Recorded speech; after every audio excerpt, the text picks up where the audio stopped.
Welcome to Showbiz News. Kung interesado ka sa ganitong balita, huwag po kalimutang mag-subscribe sa aking channel. Maraming salamat po.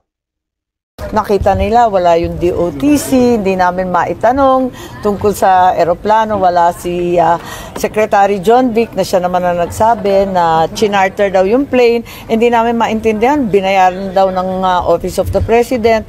Marami kaming tanong kaya lang wala naman sasagot, kami mag-isa. Yung PCTC kanina, parang naging question pa na parang sino ba nag-assign kay Ambassador Lacanilaw na maging representative of the Philippines? Is there a need na palitan po yung charter nila? Hindi ko nga maintindihan masyado kasi yung executive order wala naman sinasabi tungkol sa pag-escort ng mga arestado. Wala namang ganun parang kinatawan lang siya ng Pilipinas kapag may national or international forum. Parang ganun. Kaya hindi rin maliwanag Sino ba nag-appoint sa kanya? Sabi niya, pinadala daw siya nung PCTC head, tinanggi naman niya dahil sabi niya hindi naman ako appointing authority. Saan siya sumulpot?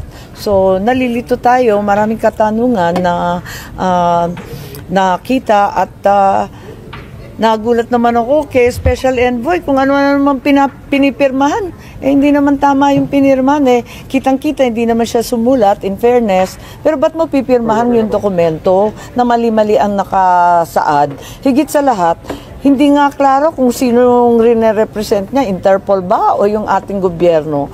Magulo, hindi dapat ganon. Sa palagay niyo po, bakit nga po siya pumirma ng mga I do not know? Parang nagmamadali para matapos na lang, para ma-turn over na si dating Pangulo. Kung bakit sila nagmamadali, isa pang malaking tanong, lahat walang alam, yung ICC, ang tagal-tagal na pala dito sa Pilipinas, buwan-buwan na nakakaalis pa lang yung iba, nung nakaraang buwan yung iba, hindi ko alam kung nandito pa.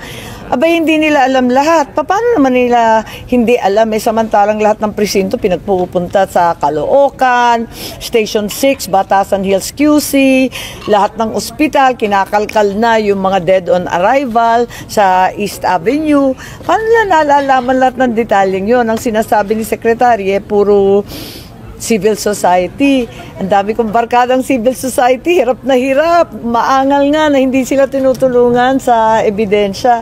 Abay, napakasigasig naman at mapalad nitong mga civil society sinasabi nila na na-access pati confidential medical records, pati secret bank records.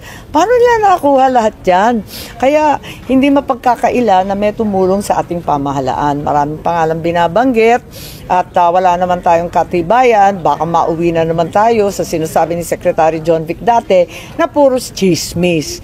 Pero yung pag-aresto at pagtangay ni Pangulo Duterte, hindi na chismis. Totoo na yon. At maliwanag na hindi ito biglaan tulad ng sinasaad nila nung unang hearing na March 11, biglang nagulanta lahat. At alas 3 ng umaga dumating yung Interpol warrant galing sa ICC.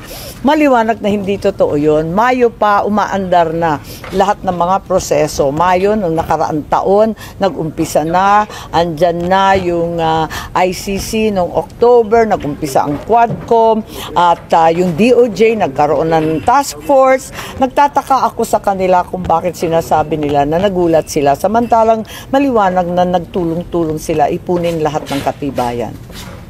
Malinaw na nalagdag dun sa ating preliminary findings so far. Lumalawak ang plano na gibain yung mag-amang Duterte. Lumalawak po dahil yung mga dates niya, parang pag tinignan mo yung PI, naaalala ninyo yung pagbuwag ng ating saligang batas sa pamamaraan ng suhol ng ACA para pirmahan. Parang yung Plan A, hindi sila sigurado. Tapos yung kay VP Sara, hindi ko maintindihan, biglang Plan B na naman, may impeachment na tumatakbo pa rin. Pagkatapos may ibang plano pa, yung ICC na ang dadampot kay Presidente Duterte.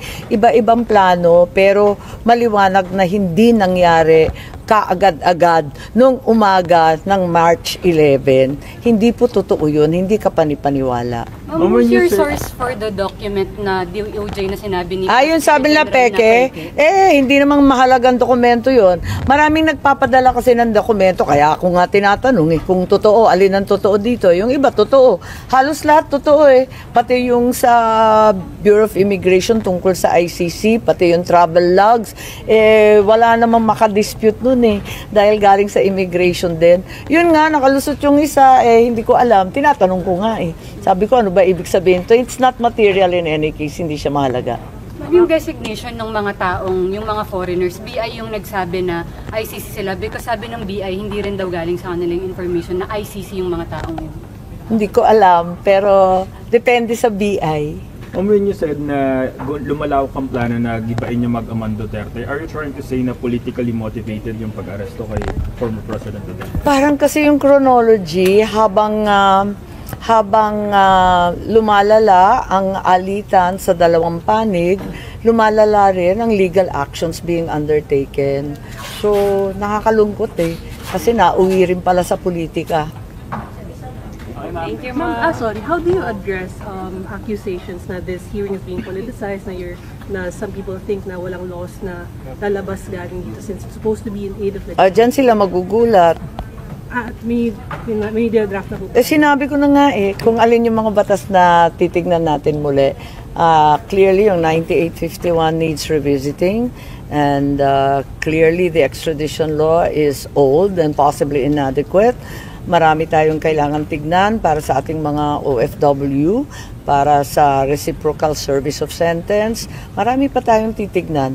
At lumalawak nga pati yung procedure para sa rights of the accused and manner of arrest. Kailangan tignan ng maigi lahat yan. Ma'am, reaction to photo criticism na yung pag-push down nung Trump EO, pag-invoke ng Trump EO is pagkakanulo din sa mga Pilipino, sa mga dayuhan. Pwede, pero tinatanong ko lang kasi may ibang nagtatanong. Total, itong Interpol, ICC,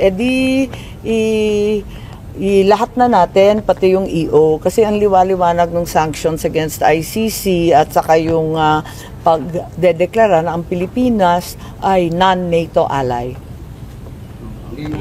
Kailangan kasi discuss natin lahat andyan Would you agree to approve Pati yung pinakamalabo, yung international humanitarian law, na nagtaka ako talaga kung bakit yun ang naging basehan. Samantalang panahon ng gera yun, hindi ba? At may kinalaman yun sa war relief, usually yung mga Red Cross. Thank you, ma'am. Ma'am, kailan next hearing? Magne-next hearing pa ba? Tinatamad na ako, hindi sila sumisipot. Parating may bitin. Pero si Senator Bato naiinis, gusto mag-hearing pa. Hindi pa nayaya mo. Pero would you agree, ma'am, for independent na for the... Ang dami-dami na natin probe. Yun nga nakakatawa, ang dami pa pala. Nung linista namin ang ongoing investigations, ang dami na pala.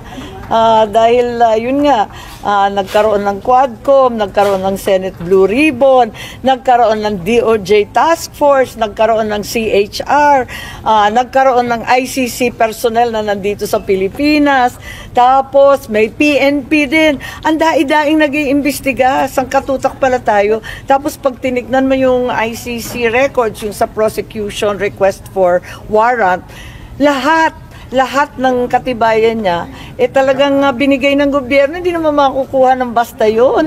Pupunta ka sa presinto, hihingin mo yung police blotter, bibigay sa'yo. Hello? These are politically motivated or may valid grounds naman. Tignan natin. Thank you, ma'am.